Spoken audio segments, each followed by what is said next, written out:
성경 시대 이후의 이스라엘 역사에 대해서 지난 시간에 이어서 오늘도 생각해 보고자 하는데, 지난 시간을 복습을 하자면은 초대교회 시절 그리고 예수님의 시대도 물론이고 다 그때는 로마의 식민지로 이스라엘 땅이 있었습니다. 그 이후에 이스라엘 땅을 정복했던 제국 나라들은 이러합니다. 자, 성경이 기록되고 나서, 기록이 완성되고 나서 AD 70년에 예루살렘이 공식적으로 어떻게 됐어요? 멸망합니다. 성전이 무너지고 예루살렘 성이 완전히 무너집니다. 그리고 AD 35년에 이스라엘 땅에서 유대인들이 다 같이 2차 유대인 반란을 통해서 다 추방이 되고 맙니다. 그리고 나서 이 로마가 기독교를 아주 핍박하다가 콘스탄틴 대제 때부터 오히려 기독교를 공인하게 되고 기독교를 인정하게 되죠. 그러면서 기독교 국가를 세우겠다고 콘스탄틴 대제가 수도를 옮깁니다. 로마에서 콘스탄티노플, 지금 터키입니다. 그 콘스탄티노플로 옮기고 나서 얼마 있다가 수도를 옮기다 보니까요, 동로마, 서로마가 나누어지게 되는 거죠. 그래서 이스라엘 땅은 자연스럽게 동로마의 지배하에 들어가게 되었습니다. 그리고 이어서 638년에 아랍 칼리프라고 해갖고 이스라엘의 통치를 이루는 이 아랍 세력이 이스라엘 땅을 차지하게 됩니다. 그리고 나서 오스만 제국이 무려 아랍 칼리프가 800년 넘게 다스리다가 오스만 제국이 1516년에 이 같은 이슬람이지만은 아랍 칼리프를 몰아내고 자기들이 이스라엘 땅에 장악하게 되고 대제국을 이루고 유럽의 일부까지도 정복하는 대제국을 이룹니다. 그리고 이 오스만 제국은 언제 무너지냐면은 19세기 들어와서 점점 약해지다가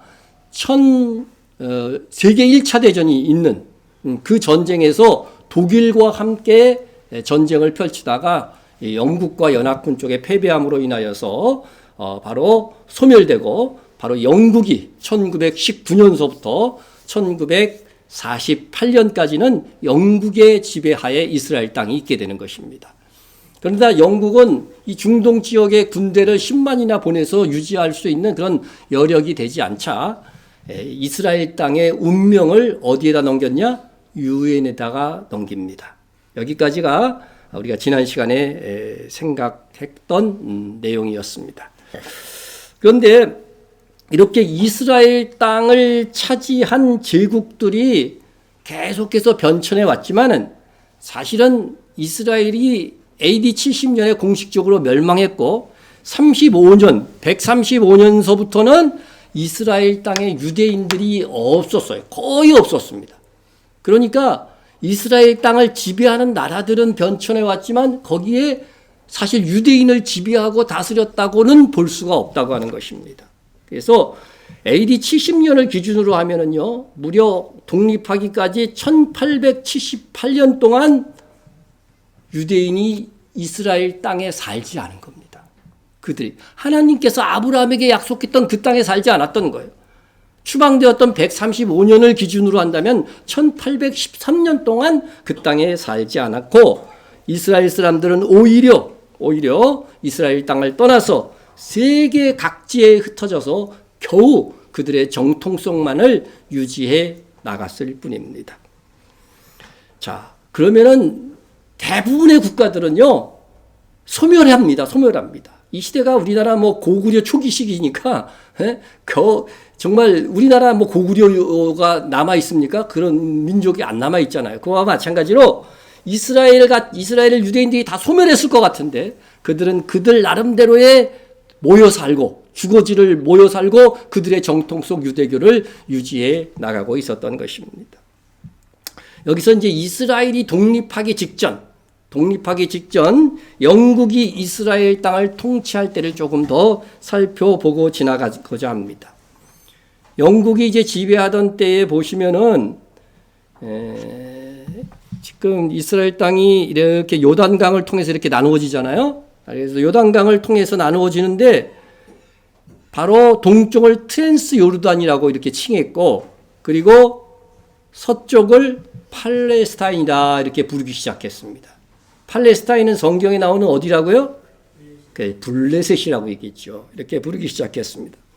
근데 영국이 이 성지를 다스릴 때만 해도 1922년을 기준으로 하면은요, 팔레스타인 이슬람 인구가 59만이 됐고, 유대인은 8만이 됐습니다. 이것도 그때 최근에 막 이렇게 유대인들이 이스라엘 땅으로 건너가기 시작하면서 겨우 8만이 된 거고, 그리스인, 헬라 문명 속에 항상 있었기 때문에 헬라인들이 7만이나 있었습니다. 그런데 이때로부터 10년의 세월이 흐른 후에 유대인 인구만 다른 인구들은 그대로 있고 유대인 인구만 22만으로 증가하는 거예요. 그러자 이 팔레스타인 이슬람 사람들이 아주 그 위기감을 느끼는 거죠. 자기들은 그대로 있는데 유대인들만 계속 늘어나니까, 그래서 아랍인들이 막 봉기했습니다. 영국의 정책에 봉기해서 1936년부터 39년까지 막 시위를 하고 막 그러니까 영국도 어쩔 수 없이 그 유대인들의 이주를 제한하는 방침을 내놓게 됩니다. 이 방침은 아랍인뿐만 아니라 유대인들에게 전부 다 불만족하지만은 그 이후에 우리가 잘 알듯이 세계 2차 대전이 딱 터진 거예요, 바로. 그래서 영국이 유대인의 그 이주를 제한했지만 전쟁을 틈타서 오히려 위기를 느낀 유대인들은 팔레스타인 이주를 점점 더 독려하였고, 독립 직전 유대인 인구는 팔레스타인 그 지역의 인구의 무려 82%를 차지하기까지 늘어나게 되는 것입니다. 그래서 보시면은 제일 처음에 유대인들이 기원하기 전에는 이 노란 지도의 이 노란 부분이 다 팔레스타인 인구였어요. 그러다가 독립 이전 유대인 정착촌들이 이렇게 이제 생겨나게 된 것입니다. 이렇게 생겨나게 된 거죠. 이렇게 생겨나게 되고, 그러면서 점점 그리고 유엔에서 이제는 어떤 방책을 펴게 되냐면은, 자, 그러면 여기에서 계속 유대인 인구가 늘어나니 유대인의 나라와 팔레스타인 나라를 각각 땅을 나누어 줘야 되겠다. 이렇게 해서 유엔에서 투표에 들어간 겁니다. 그래서 유엔에는 이렇게 이스라엘 땅과 팔레스타인 땅을 나눈 거죠.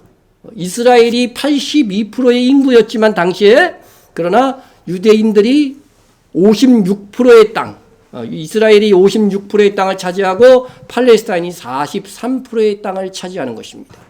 인구 비례로 하면은 이스라엘이 많이 받지 못하는 거지만, 이스라엘이 그래도 나라로 독립한다는 이 하나의 사실만을 가지고서도 이스라엘은 그것을 받아들인 거고, 팔레스타인들은 받아들이지 않습니다. 유엔에서는 투표 결과 찬성 33표, 반대 13표, 기권 10표로 통과가 된 것입니다. 그래서 이 통과되었지만은 이 팔레스타인이 이를 받아들이지 않고 유대인들은 받아들입니다. 그래서 이스라엘의 독립을 마치는 날, 영국의 통치가 끝나는 날이 1948년 5월 14일이었습니다. 그래서 그 마지막 날에 바로 이스라엘의 초대 총리라고 할 수 있는 벤구리온이 독립선언서를 낭독함으로 인해서 우리는 이제 고대 이스라엘과 유다 왕국의 정통성을 이어가는 이스라엘 제국임을 독립선언서에 기록하여서 낭독을 하여서 이날로 인하여서 현대 이스라엘 국가가 탄생이 된 것입니다. 이것은요, 성경에서 전쟁 없이 어느 날 갑자기 이스라엘 나라가 세워질 것이라고 하는 구약성경 이사야의 예언이 그대로 이루어지는 현장이었습니다.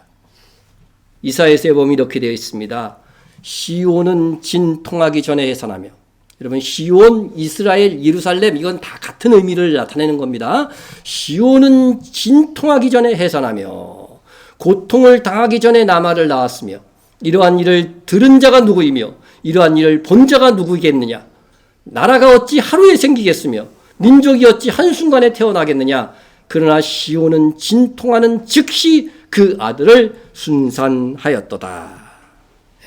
그래서 이 시온 이스라엘의 독립은 진통하기 전에 거의 진통과 즉시에 갑자기 나라가 하루 만에 생겨날 것이라고 하는 이 예언이 유엔의 결의에 의해서 자연스럽게 이루어졌던 것입니다.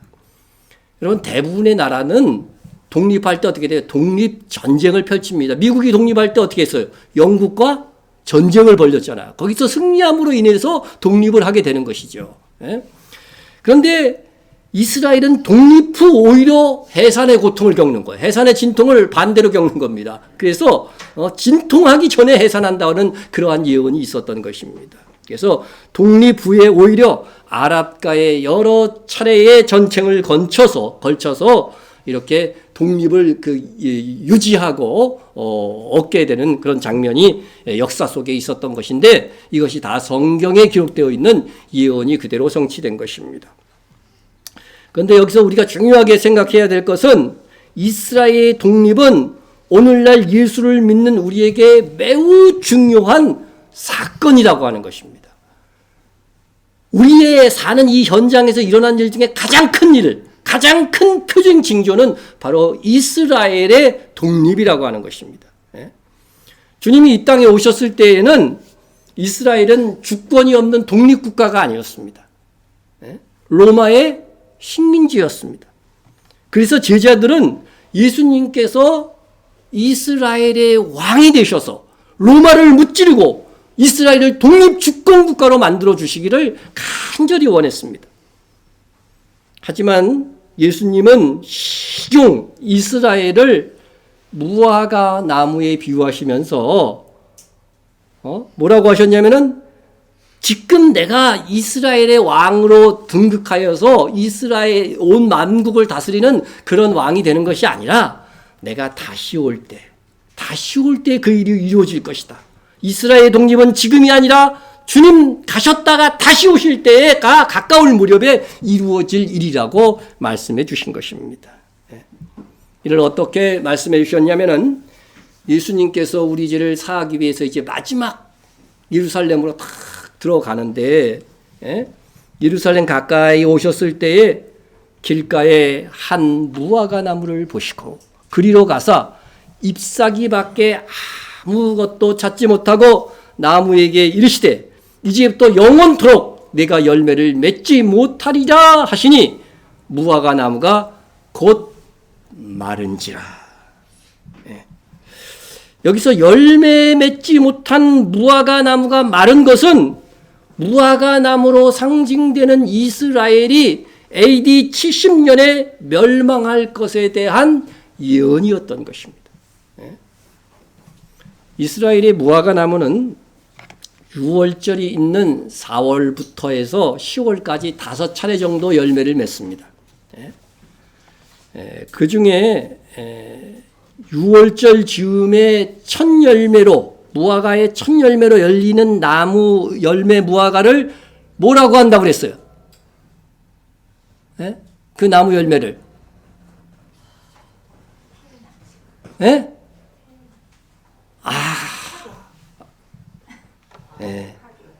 그렇죠. 파괴. 그래, 한 사람이라도 맞춰서 다행이다. 여러분들 몇 년 전에 제가 가르친 건데 파괴라고 하였지. 이 열매 이름을 파괴라고 불렀다고 하는 것입니다. 파괴는 일반적으로 맛이 없어가지고서 먹을 수 있다 없다? 먹을 수 없는 거예요. 먹을 수 없는 무화과 나무라 구약 성경에도 나옵니다. 이것을, 그러나 가난한 사람들은 먹을 게 너무 없다 보니까 이걸 따먹어요. 근데 예수님께서 이것을 찾았다고 하는 것은 예수님께서 얼마나 가난한 자의 삶을 사셨는가 하는 것을 보여주는 것입니다. 그런데 왜 예수님께서 무화과 나무 열매인 이 파괴가 열리지 않았다고 나무를 저주하고 마르게 하신 것일까? 그것은 예수님께서 그 이어지는 문장에 보면 땅만 버리는 나무다 이렇게 말씀하신 거예요. 왜냐하면 무화과 나무의 특징은 파괴, 이게 사람이 먹을 수 없는 열매라고 할지라도 파괴가 열린 나무에만 나중에 사람이 먹을 수 있는 테헤나의 열매가 열리기 때문인 것입니다. 그래서 파괴가 열리지 않았다는 것은 진짜 먹을 수 있는 테헤나의 열매도 열리지 않을 것이기 때문에 이 나무는 쓸모없고 땅만 버린다. 그래서 저주하신 것입니다. 성경의 이제 지명을 통해서 이렇게 보면은요, 벳박에는 파괴와 집, 베이트라고 하는 요 단어가 합쳐가지고서 벳박이라고 하는 것이에요. 그래서 파괴의 마을, 이런 뜻이 되는 거고, 베단이라고 많이 들어보셨죠? 베단이는 테헤나와 베이트가 합쳐진 단어로서 테헤나의 마을. 다 의미는 무화과의 마을인데 열매에 따라서 그 이름이 달라지는 것입니다. 자, 예수님께서 이제 이 파괴의 열매가 열리지 않는 이 파괴를 어디에 비유한 거냐면 당시의 이스라엘은 열매를 맺지 못한다는 거예요. 열매를 맺지 못하는 파괴조차도 안 열렸기 때문에 이 나라는 멸망할 것이라고 하는 것을 이 저주를 통해서 예수님께서 예언하신 것이다 하는 것입니다. 이 예언대로 AD 70년에 무화과나무 이스라엘은 멸망한 거죠. 그러나 예수님은 무화과나무 이스라엘이 멸망할 것이지만은 다시 나라로 회복되는 날이 분명히 있을 것이다. 동시에 소망에 대해서도 예언을 했습니다. 예수께서 감람산 위에 앉으셨을 때에 제자들이 조용히 와서 이르되 우리에게 이르소서 어느 때에 이런 일이 있겠사오며 또 주의 임하심과 세상 끝에는 무슨 징조가 있사오리까 했습니다. 여기서 이런 일이라고 하는 것은 앞의 내용을 보면 성전이 파괴되는 일입니다. 이런 일. 자, 이것은 예수님께서 승천하시고 40년 있다가 AD 70년에 성전이 그대로 파괴되어서 주님 말씀하신 대로 이루어졌고, 그런데 또 한 가지 질문이 있죠. 주의 임하심과 세상 끝에는 무슨 징조가 있사오리까? 그래서 이 질문에 대해서 예수님께서 쭉 많이 대답하셨는데 가장 중요한 징조가 뭐냐? 세상 끝에 있을 징조, 세상 끝이라고 하는 사인을 보내는 징조가 뭐냐 하는데 예수님께서 말씀하셨는데 오늘 본문을 말씀하신 것입니다. 무화과 나무의 비유를 배우라. 무화과 나무의 비유입니다. 무화과 나무는 뭐라고 그랬어요? 이스라엘이라고 그랬습니다. 그 가지가 연하여지고 잎사귀를 내면, 저주했던 그 무화과 나무가 다시 연하여지고 잎사귀를 내면 여름이 가까운 줄 아나니. 이 여름이라고 하는 단어는 히브리어로 끝이라고 하는 단어와 발음상 똑같아요. 끝이 가까웠다는 거야. 끝이 가까운 줄 아나니 이와 같이 너희도 이 모든 일을 보거든 인자가 가까이 문 앞에 이른 줄 알라. 다시 말해서 이 예언은 그래서 무화과 나무 이스라엘이 독립하게 되면은 예수님께서 다시 올 날이 가까이 왔음을 알라고 말씀하신 것입니다. 그런데 이어서 뭐라고 말씀하여? 내가 진실로 너희에게 말하노니 이 세대가 지나가기 전에 이 일이 다 이루어지리라. 그러니까 다시 말하면 이스라엘이 독립하였을 때에 그 독립을 본 세대들이 다 죽기 전에 주님께서 다시 오실 것이라고 예언한 것입니다. 그러니까 독립이 1948년도에 있었으니까 48년 전에 1948년 이전에 태어나신 분들이 죽기 전에, 여러분 1948년 이전에 태어나신 분 우리 중에 있을까요? 없을까요? 있지요. 여기 보니까 1936년생도 있어요. 여기 지금. 그러니까 아직 조금 시간이 있어요. 아직 좀 시간이 남았습니다. 그러나 아직 시간이 그렇게 많이 남았다고는 할 수가 없습니다. 우리는 이스라엘이라는 이 나라가 회복되어 독립되는 것이 주님 다시 오시는 것에 대한 결정적인 증거라고 하는 것을 아셔야 됩니다. 하지만 이 말씀을 들은 제자들은 예수님께서 죽으셨다가 부활하시자 그들의 시대에 예수님께서 이스라엘을 독립시키는 것은 아닐까? 그런 미련을 계속해서 떨쳐버리질 못했어요. 우리 시대에 그 일이 일어났으면 얼마나 좋을까? 예수님이 부활하시고 나서 사도와 함께 모이사 그들에게 분부하여 이르시되 예루살렘을 떠나지 말고 내게서 들은 바 아버지께서 약속하신 것을 기다리라. 요한은 물로 세례를 베풀었으나 너희는 몇 날이 못되어 성령으로 세례를 받으리라 하셨느니라. 예수님께서 부활하시고 제자들을 모아서 뭐라고 했냐면 내가 다시 오실 때까지 너희들 복음을 전하는 자들이 되어야 되는데 우선은 뭐예요? 예루살렘에서 성령으로 세례를 받아야 된다. 이렇게 가르치셨습니다. 그런데 이 상황 속에서도 제자들의 관심은 어디 있었는지 아세요? 그들이 모였을 때 예수께였죠. 주께서 이스라엘 나라를 회복시킴이 이때니까. 분명히 예수님은 내가 올 때까지 복음 전하는 것을 이야기하고 계신데도 불구하고 제자들은 지금 이스라엘 우리나라가 독립국가로 이제 로마의 식민지에서 벗어나는 것입니까? 그걸 지금 이야기하고 있었다고 하는 것입니다. 그러자 예수님께서 말씀하셨습니다. 이르시되 때와 시기는 아버지께서 자기의 권한에 두셨으니 너희의 알 바가 아니요 오직 성령이 너희에게 임하시면 너희가 권능을 받고 예루살렘과 온 유대와 사마리아와 땅끝까지 이르러 내 증인이 되리라 하시니라. 예수님은 이스라엘에 독립하는 시기가 분명히 있을 것이라고 했습니다. 하지만 때와 시기는 하나님 누가 결정해요? 아버지께서 결정하실 거라는 거죠. 결정하실 것이라고 합니다. 여러분 이것은요 예수님께서 다시 오실 것이라고 하는 이 표현과 동일한 의미인 것입니다. 보세요. 이르시되 때와 시기는 아버지 자기 권한에 두셨으니 너희가 알 바 아니오 이렇게 말씀하셨는데 주님 다시 오실 날에 대해서도 똑같이 말씀하셨어요. 그날과 그때는 아무도 모르나니 하늘의 천사들도 아들도 모르고 오직 누구만 아셔요? 아버지만 아신다는 거죠. 그러니까 이스라엘의 독립과 예수님의 다시 오심은 다 아버지가 결정할 일이라는 거는 아버지. 그날과 그 시는 뭐예요? 그때는 아무도 모르나니. 그런데요, 유대인들의 하나님께서 지키라고 한 절기 중에 나팔절이라고 하는 절기를 뭐라고 부르는지 아세요? 지금도 유대인들은 그날과 그때는 아무도 모르는 날이다. 그게 나팔절입니다.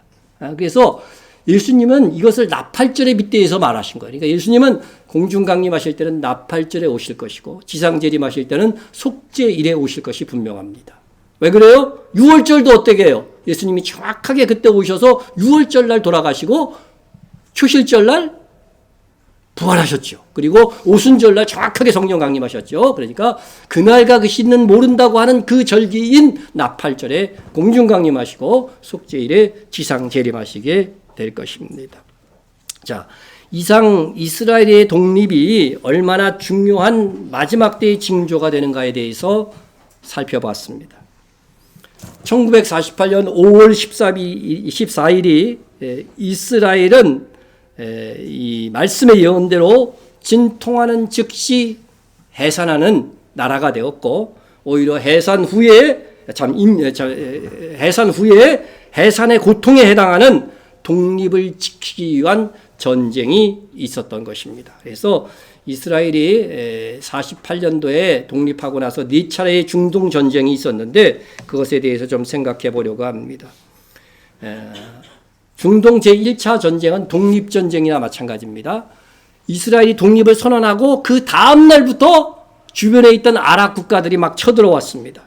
자기들이 훨씬 더 군사적으로 우위에 있다고 생각하고 나서 이를 침공한 나라가요 무려 5나라입니다. 이집트, 이라크, 요르단, 시리아, 레바논이 위아래 그죠? 그리고 동쪽에서부터 그냥 사방에서 막 쳐들어온 거예요. 이제 태어난 군대도 제대로 있지 않은 그 나라를 막 쳐들어오게 된 것입니다. 그 결과로 유엔의 팔레스타인 분화라는 실행되지 못했습니다. 그러나 이스라엘은 하나님의 역사로 이 전쟁에서 오히려 기적적인 승리를 거두게 됩니다. 그래서 1949년에 정전협정에 따라 신생 이스라엘은 예루살렘을 반이나 차지하게 되었어요. 그때 계획이 없었던 반이나 차지하게 됐고 동예루살렘 요단강 서안지구는 요르단에게 또 가자지구는 이집트에 기속이 된 거죠. 이렇게 노랗게 된 요거는 요르단에게 찾아 들어갔고 그 다음에 동예루살렘도 이제 요르단 차지가 된 거죠. 그리고 여기 가자지구, 요 가자지구는 이집트 땅이 되었습니다. 이집트가 가나라는 땅이 되었습니다. 그래서 이 전쟁으로 인해서 70만 정도의 팔레스타인 사람들이 이스라엘에서 추방당하거나 요르단으로 다 이렇게 이주를 하게 됩니다. 반대로 유대인들은 무슬림 국가에서 80만 명의 유대인 중에 대략 한 60만 명이 이스라엘로 이주하고 나머지는 미국이나 유럽으로 이주하는 그런 결과를 낳았습니다. 다음에는 이제 2차 중동 전쟁이 있었는데 이것은 1952년에 일어났는데 7월 달에 이집트에서 쿠데타가 일어나서 나세르라고 하는 사람이 국왕을 축출하고 대통령이 되면서 소련과의 친선 관계를 유지했고 미국과 영국이 또한 아스완 댐 건설 지원을 요청을 거절하자 우리 댐 건설해줘 그런데 안 건설해줬다고 오히려 그동안 영국과 프랑스가 그 건설했던 스에즈 운하를 강제로 점령하기에 이르는 것입니다. 그래서 지금 스에즈 운하가 여기 이렇게 있는데 이렇게 해가지고서 이제 인도양 태평양으로 나오고 여기를 통과하지 않으면은요 굉장히 이 운송비가요 몇 배가 더 듭니다. 이렇게 돌아서 가야 되니까 아프리카를 다 돌아서 가야 되니까 그래서 여기를 지금 최근에 제가 조사해 보니까 배 한 척이 이 스에즈 운하를 통과하는데 한 2억 원이 넘게 되더라고 통과세를. 그래도 남을 정도니까 여러분 어느 정도의 이 스에즈 운하가 중요한 줄 알겠죠. 근데 이 건설은 영국, 프랑스가 다 이렇게 건설한 거거든요. 그런데 이집트가 이 스에즈 운하를 점령하니까 영국, 프랑스가 가만히 있을 수가 없죠. 그래서 전쟁에 참여해갖고 이스라엘을 침공하기 시작하고 우방이었던 이스라엘도 함께 이집트를 침공해가지고서 중동 제2차 전쟁이 일어난 것입니다. 당연히 이제 이집트가 패할 수밖에 없는 전쟁이죠. 그런데 그 당시 이게 또다시 세계전쟁이 될 것을 두려워한 미국과 소련이 그만 물러가시오! 하고 얘기한 거예요. 근데 미국과 소련 말을 그 당시에 안 들을 수 있나요? 그 당시에는 유일하게 핵무기를 가진 국가가 미국과 소련밖에 없었어요. 그러니까 미국이 그래서 그 이후에 영국과 프랑스가 핵무장하게 되게 된 계기가 바로 이 사건입니다. 이 사건이에요. 그래서 어쨌든 삼국군제가 철수했는데 하여튼 이집트는 공격을 당했지만 스에즈 운하 운영권을 얻으면서 엄청난 경제적인 이득을 얻게 되었습니다. 자, 그리고 중동 제3차 전쟁은 유명한 전쟁입니다. 그죠? 1967년대에 있었던 흔히 말하는 6.1 전쟁. 여기서부터는요, 저도 다 뉴스로 들었던 사건들이에요. 저도 태어나서 이런 일이 있었구나 하고서 뉴스로 들었던 사건인데 어렸을 때지만 하여튼 학교 선생님들이나 이렇게 초등학교 때 이 중동 제3차 전쟁, 6.1 전쟁에 대해 얘기하는 것을 많이 들었습니다. 자, 이 전쟁은 일단 1964년경에 아랍 게릴라들의 기지가 된 시리아에 대해서 이스라엘이 67년 4월 달에 대규모 공격을 감행했습니다. 이에 이집트는 시나이 반도의 유엔 긴급군의 철수를 요청하고 아카바만을 봉쇄했습니다. 아카바만을 이제 이 지역을 봉쇄를 하게 되니까 이스라엘이 배를 타고서 이제 나올 수가 없는 거죠. 이쪽 인도양 태평양 쪽으로는. 자, 그래서 이게 이제 시리아 요르단이 이 전쟁을 통해서 이집트는 이제 이렇게 이스라엘을 공격하고 시리아는 위에서 이렇게 이제 이스라엘을 공격하는 그런 양면 작전을 펼치게 된 것입니다. 이로 인해서 6월 5일에 이스라엘 공군기가 전 출동을 해갖고 이집트 일단 공군기지를 맹폭을 했습니다. 그래서 170분에 걸친 폭격 끝에 이집트 전투기 300대를 파괴하고 6월 6일에는 시리아, 요르단, 이라크 전투기 416대를 파괴했습니다. 그래서 일단 아랍 측 공군력을 완전히 몰살을 시킨 것입니다. 이후 이스라엘군은 압도적인 우세 속에 4일 만에 시나이 반도, 이스라엘 땅이 여기가 경계였는데 이 시나이 반도 여기까지 다 점령을 했어요. 4일 만에. 자, 그렇게 해서 이스라엘이 이 전쟁에서 대승을 거두게 됩니다. 이때에 소련은 이집트와 시리아를 대량으로 군사물자를 대줬고 또 미국은 이스라엘을 지원해갖고 양대 강국이 이 중동에서 오히려 대리전쟁을 치르는 듯한 그런 모양을 보였던 것입니다. 자, 이 전쟁을 통해서 결국은 이스라엘은 시나이 반도, 이 반도를 다 차지한 겁니다. 6일 동안의 전쟁을 통해서 이스라엘 국토보다 더 큰, 그죠? 시나이 반도를 다 차지하게 된 것이에요. 다 차지했어요. 그리고 골란고원, 골란고원, 여기가 골란고원이거든요. 골란고원인데 그 골란고원의 3분의 2를 차지하고 또 서안지구, 요르단 땅이었던 이 서안지구까지도 다 예루살렘까지 이스라엘이 그때부터 장악해서 차지하게 된 것입니다. 다만 예루살렘 성지에 있는 지금 이슬람 성전은 뭐예요? 요르단이 관리만 하고 있을 뿐이에요.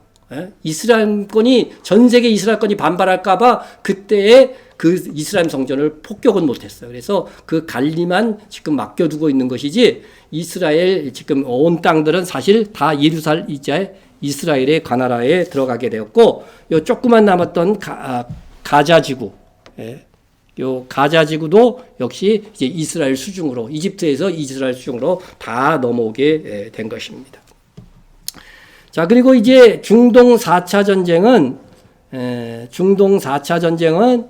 1973년에 있었는데 흔히 용키푸르 전쟁이라고, 우리말로 하면 속죄일 전쟁이다 이렇게 부릅니다. 왜냐하면 속죄일 날은 이스라엘 사람들이 금식하고 다 쉬니까 이때를 통해서 막 쳐들어온 거예요. 이집트군이 쳐들어왔습니다. 기습적인 선제 공격이었어요. 그래서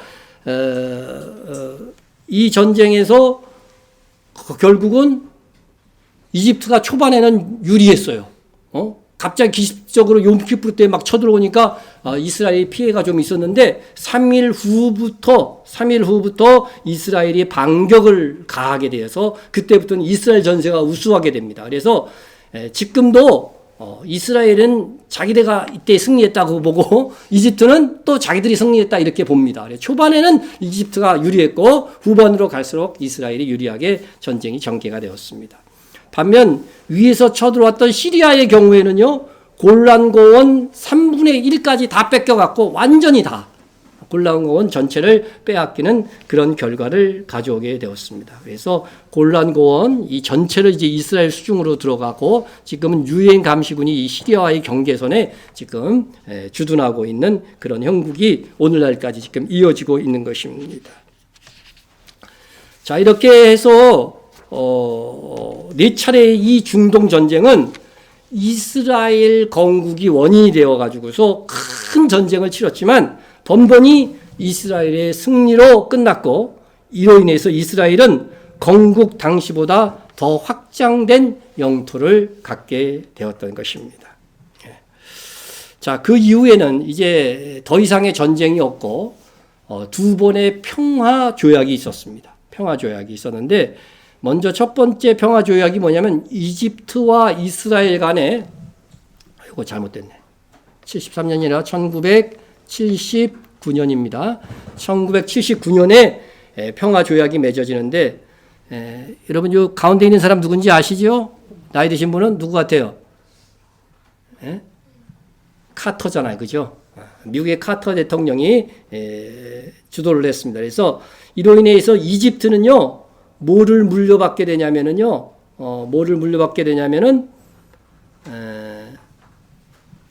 그 시나이 반도, 이스라엘이 차지했던 그 점령했던 시나이 반도를 이집트 쪽에 돌려주게 됩니다. 이 평화 조약을 통해서 돌려주게 되었는데, 자, 그래서 이 평화 조약이 이게 이스라엘이 시나이 반도가 너무 크다 보니까요, 인구는 많지 않잖아요. 그러니까 시나이 반도 그 넓은 지역을 어떻게 차지하고 관리하기가 너무 힘들었어요. 그리고 이스라엘이 자체적으로 조사해 보니까 시나이 반도에 시내산이 있잖아요. 근데 시내산을 연구해 봤더니 이 시내산은 모세가 갔던 시내산이 아니라 가짜 시내산인 게 확실해졌어요. 그래서 이 시나이 반도는 우리가 성지로서도 아무 의미가 없다. 그래서 이 시나이 반도를 돌려주게 됩니다. 돌려주게 되었어요. 그리고 나서 이제 평화 조약이 이렇게 체결이 된 것입니다. 다시 지도상으로 여러분 한번 보시면은요, 이제 이 시나이 반도가 여부분인데, 이게 이제 다시 이스라엘이 6.1 전쟁을 통해서 67년대에 차지했다가 1979년에 다시 애굽에 돌려주는 그런 결과를 가진 것입니다. 저는 이건 굉장히 잘했다 생각이 됩니다. 이 시나이 반도에 여기 시내산이 있다고 생각했는데 시내산이 거기에 있는 것이 아니고 이쪽 아라비아 반도에 지금 현재 네옴시티 건설하는 그곳에 있거든요. 그래서 시내산도 사실 여기에 없고 가장 중요한 것은 뭐냐면은 하나님께서 아브라함에게 약속한 이스라엘 땅의 남쪽 경계가 이 시나이 반도가 포함되지 않았습니다. 여기가 경계입니다. 그래서 이렇게 보시면은요, 이스라엘 땅의 경계가 성경에서 아브라함에게 약속한 땅의 경계로 남쪽 경계로 정확하게 이제 그어지게 돼요. 이 평화조약을 통해서. 그래서 이것은 성경의 예언을 이루는 것이기도 하고 또 말씀대로 행하는 평화조약이 되었다. 저는 그렇게 생각을 하게 합니다. 자, 그래서 이 평화조약을 이제 이집트의 사다트 대통령이 체결했는데 그 사다트 대통령이 나중에 노벨 평화상도 받게 됩니다. 그것을 제가 이제 뉴스로 들은 그 기억이 있는데 그러나 이 사다트 대통령은 이 평화조약을 체결하고 나서 무슬림 형제단에 의해서 그 다음에 1981년도에 암살당해서 죽게 되는 거죠. 죽게 되는 그런 일이 있었습니다. 어쨌든 이 조약을 통해서 하나님께서 아브라함에게 약속했던 이스라엘 남쪽 경계가 여기 애굽 시내가 여기에 있거든요. 애굽 시내를 통해서 이렇게 쫙 이렇게 경계를 정해서 떨어지게 되었다 하는 것입니다. 그 다음에 있었던 평화조약이 뭐냐면은요. 오슬로 평화협정이라고 있어요. 오슬로 평화협정. 이건 1993년에 있었는데 이제 이스라엘은 이집트와 평화, 계속 이집트가 이스라엘과 전쟁을 일으킨 주된 세력이었어요. 뭐 애굽 옛날 고대에도 그랬지만요, 현대에도 그랬어요. 근데 그쪽하고 뭐가 됐어요? 평화의 조약이 맺어졌으니 그쪽에 안보상 염려는 없는 거예요. 지금까지도 그래서 이집트하고의 다툼은 없는 거예요, 이스라엘이. 그래서 이스라엘에서 생산되는 가스를 이집트로 보내서 이집트에서 유럽으로 이렇게 수출하는 그런 형국이 지금도 되어 있는 것입니다. 그래서 그런데 이스라엘의 이제 가장 큰 안보상의 문제는 내부의 팔레스타인이었던 거예요. 팔레스타인. 그래서 이를 위해서 이스라엘과 팔레스타인 간에 1993년에 오슬로 평화협정이라고 맺어집니다. 오슬로 평화협정. 예, 그것을 주도한 것도 역시 미국이었는데 이분은 누구 같아요? 예, 이건 아시는군요. 클린턴 미국 대통령입니다. 그래서 이 협약을 통해서 이제 서로 인정을 하는 거예요. 이스라엘은 팔레스타인을 인정하고 팔레스타인은 이스라엘을 인정하고 그래서 두 나라 국가가 공존하는 이스라엘 땅에 공존하는 그러한 협약을 체결한 것입니다. 여러분 이것은 성경적입니까? 비성경적입니까? 비성경적이죠. 이것은 그래서 제대로 지금 이행이 되지 않고 있는 것입니다. 여러분 우리는 무엇이 선이냐 무엇이 악이냐 기준으로 할 때 뭐라고 생각해요? 하나님의 말씀이 선이고 하나님의 말씀에 어긋나는 것이 악인 것입니다. 그래서 이 땅은 분명히 누구에게 준다고 그랬어요? 아브라함의 후손이 이스라엘에게 주시고자 하는 땅인데 이 땅을 두 개로 나누는 협약이었기 때문에 그래서 이것을 체결했던 이분 라빈 총리인데 라빈 총리가 그 다음 해에 이스라엘 구급파에 의해서 암살을 당해서 죽게 되는 그런 일들이 벌어지게 되는 것입니다. 그래서 그 이후에 코마 사태로 계속 오래 사다가 최근 몇 년 전에 이렇게 돌아가셨어요. 자, 그래서 이때에 하여튼 협약을 통해서 보시면은 이후에는 팔레스타인도 이 오슬로 평화협정에 불만이 돼가지고서 가자 지구의 팔레스타인이 등장하게 되는데 그것을 하마스라고 뉴스에서 많이 들으셨을 것입니다. 하마스라고 하고 이제 서한 지구에 장악하고 있는 팔레스타인을 파타라고 이렇게 부르게 된 것입니다.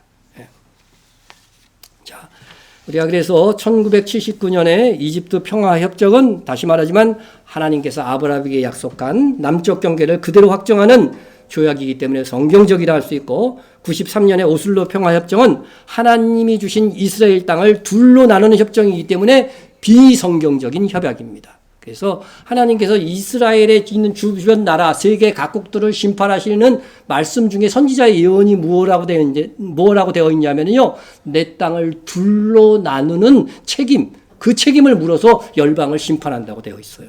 그런데 지금 유엔의 정책이 뭐예요? 이스라엘 땅을 둘로 나누는 정책입니다. 그러니까 성경에서 세계 각국의 나라들은 이스라엘을 둘로 나누는 하나님의 뜻을 거역하여 둘로 나누는 책임을 주님 다시 오실 때 분명히 지게 될 것을 이미 성경이 예언하고 있는 것입니다. 자, 그러면 현재 이스라엘을 보겠습니다. 현재 이스라엘은요, 인구수에서 10배 이상, 경제력과 양적 군사력 종합에서 거의 19배 차이가 나는 아랍 국가들 사이에 끼어 있는 것입니다. 그럼 이게 세계 지도인데 이스라엘이 어디 있는 것 같아요? 성경에 보면 땅의 중앙에 사는 자들이라고 하는 말이 나오죠. 예? 이 지도가 있기 전에도요. 이스라엘이 땅의 중앙에 있다는 것을 하나님은 아시고 선지자들을 통해서 이런 예언을 하신 거예요. 예? 이스라엘이 여기에 있는데 여러분 한번 종교적으로 한번 보십시오. 지금 이 지도가 종교 지도예요. 그래서 이렇게 파란색 쪽으로 그려놓은 것들이 이 이슬람교인데 요 가운데 어디가 있어요? 이스라엘이 있는 것입니다. 만약 우리나라가 이런 상황이라면 얼마나 위급한 상황입니까? 예? 사탄은요, 이스라엘을 없애기 위해서 이미 이슬람권으로 다 둘러싸여 있어요. 이슬람 인구가 제일 많이 있는 국가는 인도네시아예요. 인구가 워낙 많으니까. 예? 그런데 하여튼 이스라엘 주변으로 뭐예요? 가득히 이 이슬람 세력들이 포위해가지고서 사방에서 이 이스라엘을 없애고자 하는, 이스라엘을 지도에서 없애겠다고 하는 말을 국가 지도자들이 막 해요, 지금도. 예? 그 정도로 이스라엘을 없애려고 하는 것입니다. 왜? 그 땅으로 주님이 다시 오신다는 예언이 있기 때문에. 주님의 이 재림을 막기 위해서는 이스라엘만 없어지면 된다는 거죠. 예? 그래서 이 악한 영의 세력들이 이렇게 역사하고 있는 것입니다. 또 내부에서는 팔레스타인 무장단체들이 게릴라로 인해서 이스라엘을 공격해대고 있어서 지금도요, 온갖, 그죠? 뉴스들이 지금도 우리에게 들려오고 있습니다. 테러의 소식들이. 그리고 대외적으로는 여기 이란 있죠? 이란은 이슬람 중에서도 시아파라고 해갖고 더 극렬하게 이스라엘을 없애려고 하는 것입니다. 예? 그래서 이란이 이제 주적으로 등장했고, 예? 그리고 국가를 위해서 싸워야 될 정통 유대인들은 군대에 가지 않는 특권을 유지하려고 지금도 애쓰고 있습니다. 예? 그리고 2005년 가자 지구에서 유대인들이 철수를 했어요.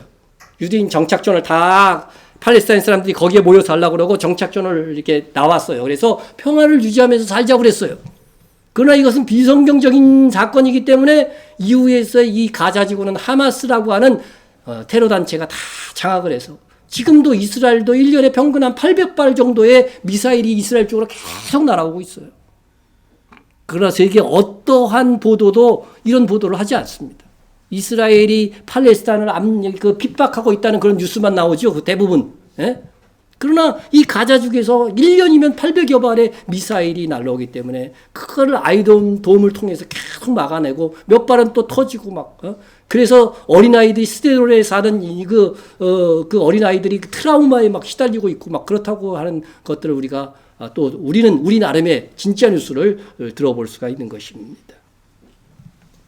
이후 이스라엘은 팔레스타인에게 그렇게 선의를 베풀어 보았자 소용이 없다는 것을 알게 되었습니다. 최근에도 이스라엘의 좌파 정권이 들어서 가지고서 팔레스타인에게 막 간용을 베풀었어요. 서로 친하게 지내자, 서로 인정하자. 그랬더니 오히려 그들의 길을 세워주고 테러를 더 늘어나게 했을 뿐인 것입니다. 그래서 지난해 2022년 12월에 총선에서 우파 네타냐후가 극우파 정당들과 연합을 해가지고서 정권을 잡는데 성공을 했습니다. 이제는 아마 가자 직구에서 미사일 쏘고 그러면은요, 철저히 보복할 것이라고 예상이 되는 것입니다. 현재 이스라엘의 영토 분쟁은 세 군데입니다. 세 군데인데,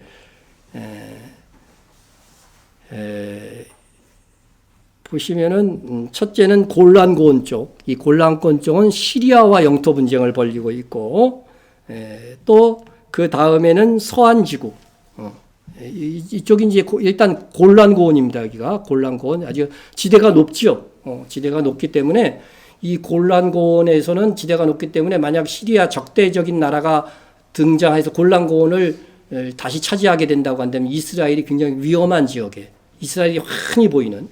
여러분 이스라엘 지도를 지형적으로 한번 보시면 이렇습니다. 모양이. 그래서 골란고원이 여기인데 길르앗 암몬이 있는 이게 모압이 있었던 이 지역도 굉장히 높죠. 우리나라도 동쪽이 높고 서쪽이 낮지 않아. 평야지대가 있잖아요. 여기도 마찬가지예요. 그래서 이쪽은 그래도 요르단과 평화 조약을 맺은 나라와 있는데 여기는 시리아가 있는 골란고원 쪽이기 때문에 이 높은 곳을 차지하면 이스라엘이 다 보이는 거예요. 그냥. 그래서 공격하기가 쉽기 때문에 골란고원을 양보할 수가 없는 것입니다. 예. 자, 그래서 이제 두 번째 지금 현재 영토 분쟁이 있는 것은 서한 지구, 이거 팔레스타인과 이스라엘이 여기는 시료 지배하고 있어요. 그런데 팔레스타인 자치 지역들이 군데군데 있고 이스라엘 또한 정착촌들이 함께 이렇게 거주하고 있는 것입니다. 그래서 이 서한 지구를 보면 파랗게 이렇게 되어 있는 부분들이 지금 아랍 세력들이 이렇게 살아 있고 또 이스라엘 정착촌들이 또 나머지 있고 막 그렇습니다. 그래서 현재의 이스라엘의 모습을 보게 되면은 지금 이렇게 이스라엘 정착촌이 이렇게 있는 거예요. 정착촌. 그리고 아랍 사람들과 사는 길에 뭐가 있어요? 장벽이 있죠. 자세히 보시면 이런 장벽이 이렇게 쌓여져 가지고서 이스라엘 정착촌을 이렇게 보호하고 넘어가지 못하도록 지금 하고 있는 그런 형국에 있는 것입니다. 그 다음 지역으로는 바로 이제 그 유명한 가자 지구. 여러분 옛날 고대 시대나 지금이나 똑같은 거예요, 여러분. 그래서 블레셋이 살던 이 지역이 가장 극렬하게 이스라엘에게 저항하는 지금 하마스 세력이 되어 있는 것이죠. 그래서 요 가자 지구. 가자 지구인데 그곳에서 이미 말씀드렸듯이 계속해서 이스라엘로 미사일이 쏘아대고 있는 그런 지경에 있습니다. 그리고 법적으로는 역시 이 지구도 역시 이스라엘의 영토 중에 하나인 것이죠. 시료 지배하고 있는 것이죠. 자, 여러분 이 상황 속에서 우리는 이스라엘의 평화를 위해서 기도해야 됩니다. 왜냐하면 이스라엘을 위해서 기도하는 그것은 우리의 사명이기 때문에 그렇습니다. 예루살렘을 위하여 평안을 구하라. 예루살렘을 사랑하는 자는 형통하리로다. 그러니까 예루살렘을 사랑하는 자는 뭐 해야 되는 거예요? 예루살렘의 평안을 위해서 구하라는 겁니다. 구하라는 것입니다. 그래서 세계에 유일하게 한 도시 예루살렘을 위해서 기도하라고 평안을 위해서 기도하라고 얘기하는 것입니다. 여러분 예수님이 이 땅에 오실 때 무슨 왕으로 불러요? 평화의 왕이라고 불리는 거예요. 왜냐하면 예루살렘이라고 하는 뜻은 평화의 도시라는 뜻이거든요. 그래서 예수님이 예루살렘으로 오셔서 평화의 도시에서 평화의 왕으로 만국을 다스릴 것이기 때문에 예수님을 평화의 왕이다 이렇게 부르는 것입니다. 그래서 주님이 오실 때까지 예루살렘을 위해서 평안을 위해서 구하는 것은 우리의 하나의 기도적 사명이 된다 할 수 있습니다. 자, 우리는 예수님의 예언대로 이미 무화과 나무 파괴의 모양으로 이스라엘이 독립한 시대를 살고 있습니다. 이스라엘이 무화과 열매 중에 파괴라고 하는 것은 아직 예수님이 믿지 않는 상태로 독립했다고 하는 것이죠.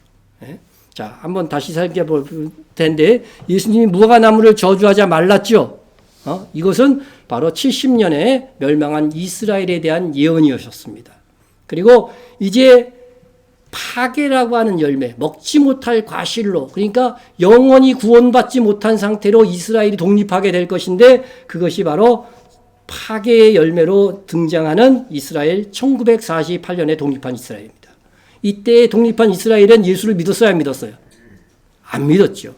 그런데 진짜 열매, 테나의 열매는 바로 믿는 유대인들을 얘기하는 거예요. 근데 이 믿는 유대인들은 몇 차례에 걸쳐서 4차례에 걸쳐서 최종적으로 장막절까지 열매를 맺게 된다고 하는 것입니다. 그래서 우리가 생각했을 때에 우리가 이 마태복음 10장 23절처럼 우리가 이제 테나의 열매를 맺어갈 수 있도록 이스라엘 유대인들에게 뭐 해야 되는 거예요? 선교해야 되는 것입니다. 그 말씀의 근거가 마태복음 10장 23절이고 메시아닉 유대인들이 이제 조금씩 등장하게 되는 거죠. 그래서 그 수를 지금 늘려가고 있는 것입니다. 그리고 또 예수님의 재림 시에 온 이스라엘이 이제는 민족적으로 구원을 얻게 될 것을 말씀하고 있는 것입니다. 자, 성경을 통해서 우리가 확인해야 될 것은 그리하여 온 이스라엘이 구원을 받으리라. 그죠? 온 이스라엘. 빠짐없이 온 이스라엘이 구원을 얻는 때가 있는데 어떤 때냐? 기록된 바 구약 성경에 이미 기록되어 있다는 거죠.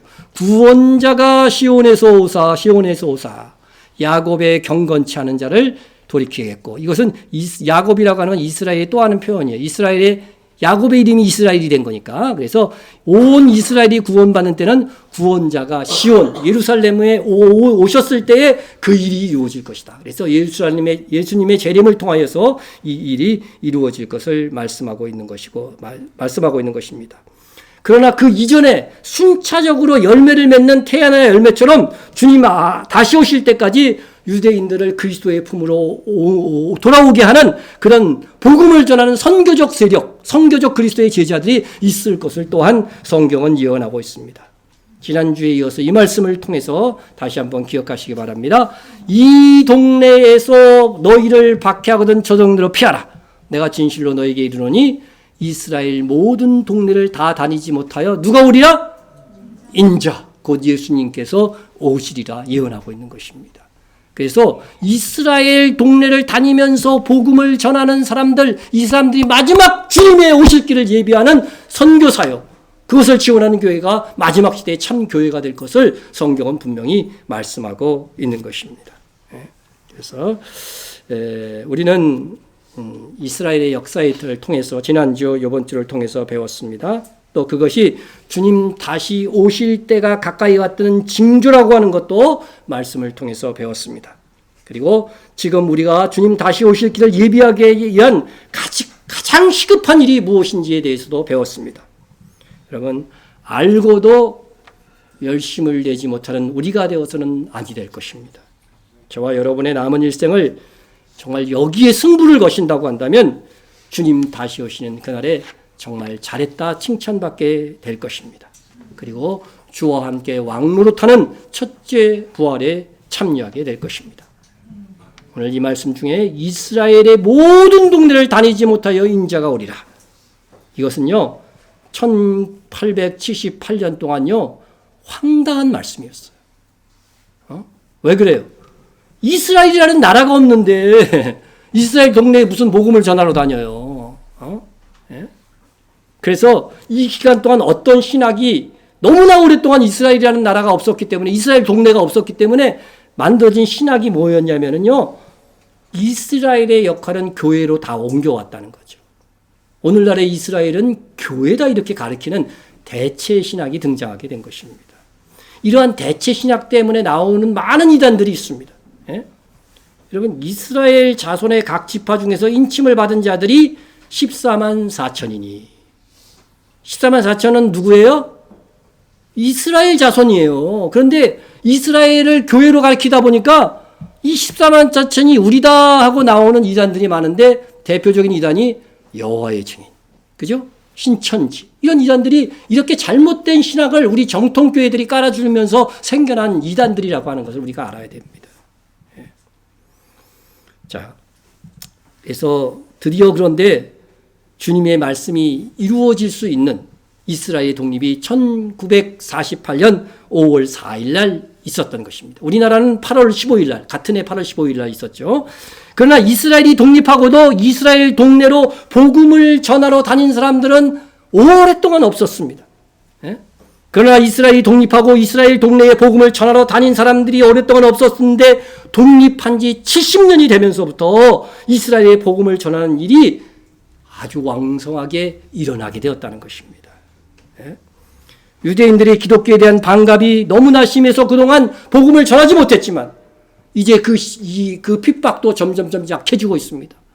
우리가 전에 회복이라는 영화를 통해서도 봤지만 막 예수 복음을 전하면 어때요? 그 집안에 테러를 하고 말이죠. 예수 믿는 그 가정에 테러를 하고 택배를 보내가고 폭탄 택배를 막 보내가지고서 사고를 당하고 막 그런 일들이 보도가 되곤 했었습니다. 그러나 2016년부터 브레드문의 징조가 있은 2016년부터 놀랍게도 교회가 합법적으로 이스라엘에 세워질 수 있게 되었습니다. 우리 교회도 이 일에 동참하여 일단 내 동네에 교회를 세웠습니다. 두 교회는 이미 자립하고 있고 이 교회들이 우리가 있는 이 교회보다도 큰 교회가 되었습니다. 우리는 이 일을 위해서 수년 동안 수고했고 앞으로도 이 일을 감당해야 됩니다. 앞으로 더 많이 이스라엘 동네마다 교회를 세웠으면 좋겠습니다. 여러분, 이스라엘 사역이 중요한 것은 이스라엘 선교는 땅끝까지 이르러 내 증인이 되리라는 주님의 지상 명령을 이루는 마지막 꼭지점이기 때문인 것입니다. 확신하건대 우리 교회가 주님이 다시 오실 때 가장 칭찬받을 일은, 그리고 가장 많은 상급을 받게 되는 일은 이스라엘 선교를 지원한 이 일이 될 것입니다. 우리 모두 이스라엘 선교에 동참하여 주님께 칭찬받고 천년왕국과 새하늘과 새 땅에서 해와 같이 빛나는 우리가 됩시다. 통성으로 한번 기도하겠습니다. 여러분, 선교의 마지막 사명, 이스라엘 선교에 동참하여 주님 다시 오실 길을 예비하는 우리가 되겠습니다 하고 기도하시고요. 우리가 말씀대로 우리 예루살렘, 이스라엘의 평안을 구하는 기도를 합시다. 그러면 이 기도의 응답으로 언젠가는 주님이 평화의 왕으로 다시 오시게 될 것입니다. 세 번째는 우리 조영애 선교사님이 고향마을 기도처에서 우리 주일 오후마다 이렇게 모여서 예배를 드리고 있는데, 이 사역을 위해서 특별히 한국말을 모르기 때문에 또 러시아 사람들을 모여서 이렇게 예배를 드리고 있는데 20명 된대요. 20여 명 된대요. 그러니까 굉장히 그 숫자가 적지 않습니다. 우리가 그동안 이 사역을 위해서 그냥 크게 기도하지 않았는데, 앞으로 특별히 기도해서 우리 교회 하나의 또 기도의 열매로서 더욱더 풍성하게 이 사역이 이루어지고 그들이 마지막 천국 갈 때까지 잘 유지될 수 있도록 우리가 기도해 줘야 될 것입니다. 또 우리 교회 선교지, 선교사를 위해서도 기도하시고요. 우리 이근옥 집사님의 회복 위해서 잘 기도해 주시고, 이제 계단 오르내릴 수만 있으면 이제 다시 나올 수 있는데 그런 훈련을 곧 시작하려고 한다는 그런 소식을 들었습니다. 우리 통성으로 한번 기도하겠습니다. 사랑과